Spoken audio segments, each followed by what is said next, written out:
Números que asustan. La Contraloría derivó en el último año 70 indicios de hechos punibles detectados en transferencias y el uso de FONACYE de municipalidades y gobernaciones, unos 412.000 millones de guaraníes en posible daño patrimonial. Sí, nosotros tenemos en nuestros datos de las rendiciones de cuentas que presentan las gobernaciones y las municipalidades que en el año 2020 las gobernaciones recibieron aproximadamente un monto de 153.000 millones de guaraníes y las municipalidades un monto de 350.000 millones de guaraníes aproximadamente, solamente en el año 2020. En lo que va de este año, las gobernaciones recibieron aproximadamente 12.000 millones de guaraníes y las municipalidades 16.000 millones de guaraníes. Si vemos el histórico de lo que recibieron, estamos hablando de transferencia por la ley de FONACYE, ¿verdad?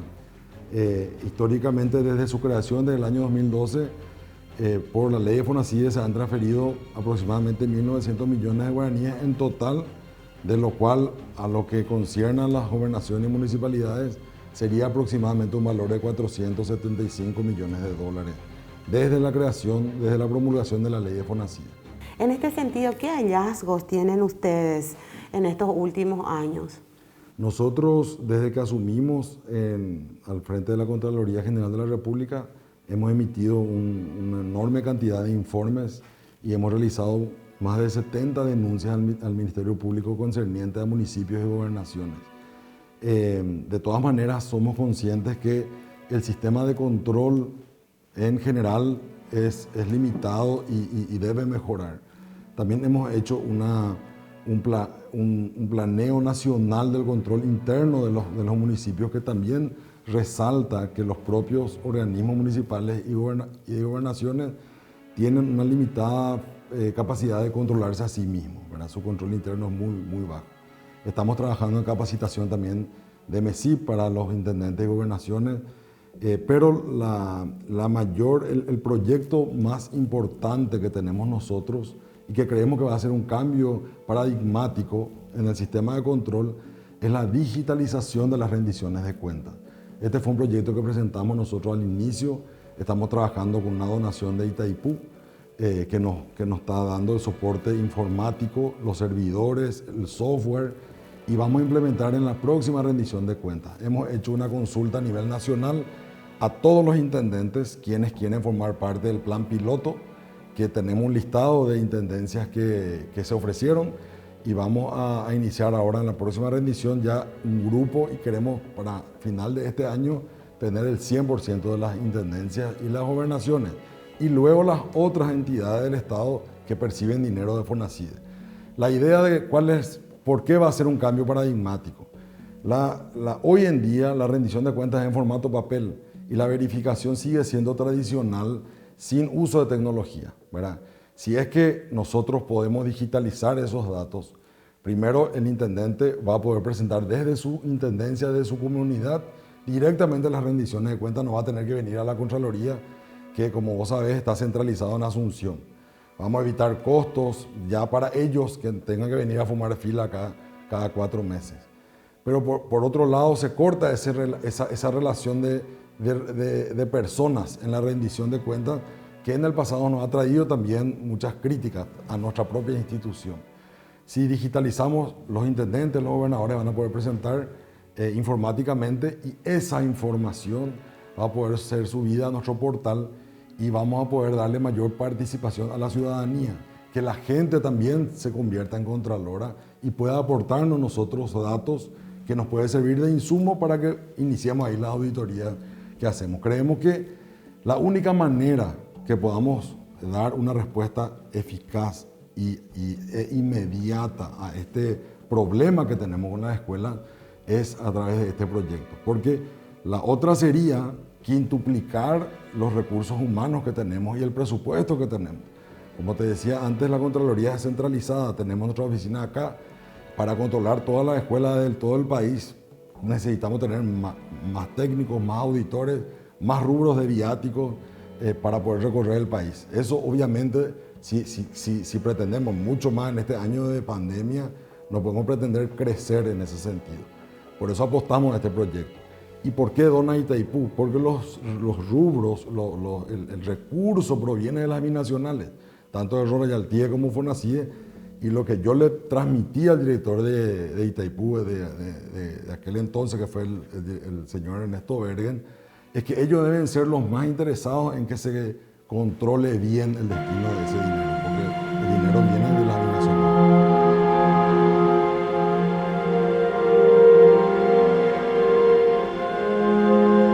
Obras fantasmas, falta de planificación y control, sobrefacturaciones que son una constante y que tardíamente, años después del desfalco, son detectados por auditorías de la Contraloría. Sin embargo, las denuncias con relación al manejo de los fondos del Fonacide no solo apuntan a los políticos, es decir, intendentes y gobernaciones.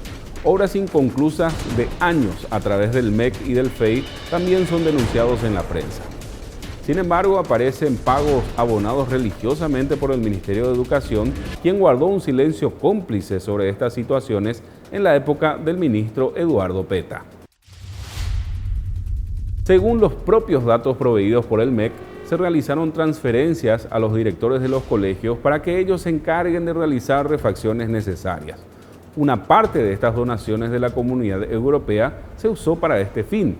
Esta maniobra no permite la calidad del gasto, no permite la eficacia y la eficiencia a la hora de rendir el dinero desperdigado y dificulta la transparencia para controlar el uso del dinero público. Mediante un informe proveído por la Ley de Acceso a la Información Pública, el MEC confirmó que 32.000 millones de guaraníes fueron distribuidos en total a unas 200 instituciones educativas públicas entre el 2018 a julio del 2020 para gastos de infraestructura. Muchos especulan que este monto representó el precio de la paz entre los gremios, las autoridades del MEC y un ministro profundamente incompetente. La enorme cantidad de dinero repartido estuvo lejos de ser una solución, porque en las noticias seguimos viendo el pésimo estado de las escuelas después de los millonarios presupuestos que fueron pasando de mano en mano. Una manera de ir verificando esto es contrastar los pagos que se realizaron a directores de escuelas y la condición en la que actualmente se encuentran. ¿Cómo estamos con el tema de la transparencia? ¿Se sabe a dónde van los recursos? Sí, y detrás de eso, Gustavo, muchas denuncias de corrupción, ¿verdad?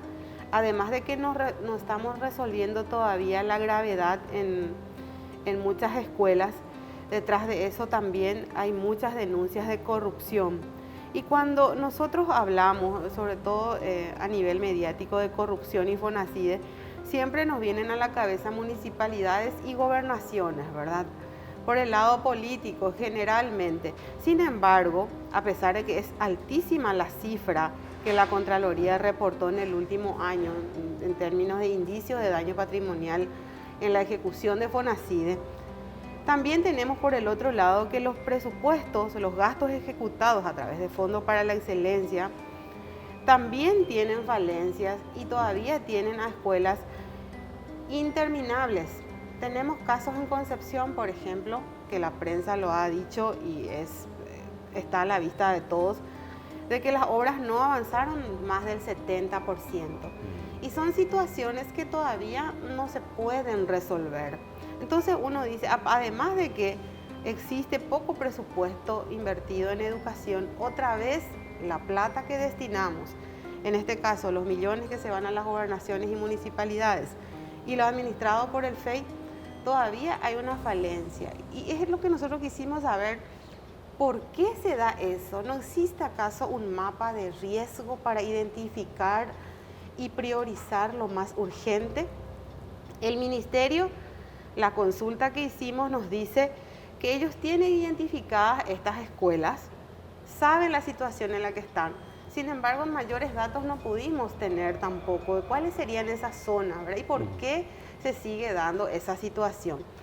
Recientemente en una entrevista nos daba más aportes la directora de infraestructura, la arquitecta Raquel de Rabito, nos decía que en realidad tenemos 2.300 aulas en situación riesgosa, porque en una escuela hay 1, 2, 3, o sea, no es tan cerrado ese porcentaje, ¿verdad?, del 5% y las 500 o 450 escuelas en situación de riesgo. Hay escuelas con mayores problemáticas y otras que no. Esta es la situación y además de esta plata que se canaliza, Gustavo, a través de Fondo para la Excelencia, las municipalidades y las gobernaciones, tenemos que, no se sabe si es por inoperancia o por qué regla de tres, el Ministerio de Educación viene haciendo transferencias que a lo mejor en particular para los directores es poca plata, pero en el conjunto es muchísimo dinero. Estamos hablando de que hemos transferido a través del Ministerio de Educación y Ciencia, fondo de la Unión Europea que recibimos en el marco de un convenio de fortalecimiento, calidad de la educación, unos 32.000 millones de guaraníes hasta julio del 2020, distribuidos en todo el país a diferentes directores. ¿A cambio de qué?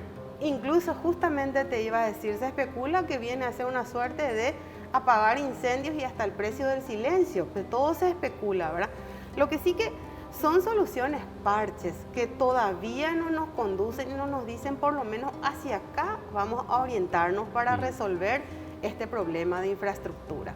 Entiendo que las escuelas están cayendo no por falta de dinero, sino por una falta de gestión, por lo que me estás diciendo. Una falta de gestión, liderazgo por parte del Ministerio de Educación y Ciencias, porque esto de transferir dinero a las escuelas y dejarle que se peleen las cooperadoras escolares con los directores sobre qué primero vamos a hacer o de qué color vamos a pintar la escuela, marca evidentemente una ausencia pero total por parte del Ministerio de Educación y Ciencia, que si bien hablan de controles, fiscalizaciones, se deja en manos de los directores. Claro. Y tenemos escuelas como un colegio, escuela emblemática acá en Asunción, que me pareció llamativo el reporte, Pedro Pablo Peña, que históricamente es noticia por su estado de abandono, por toda la deficiencia en su infraestructura, ¿verdad?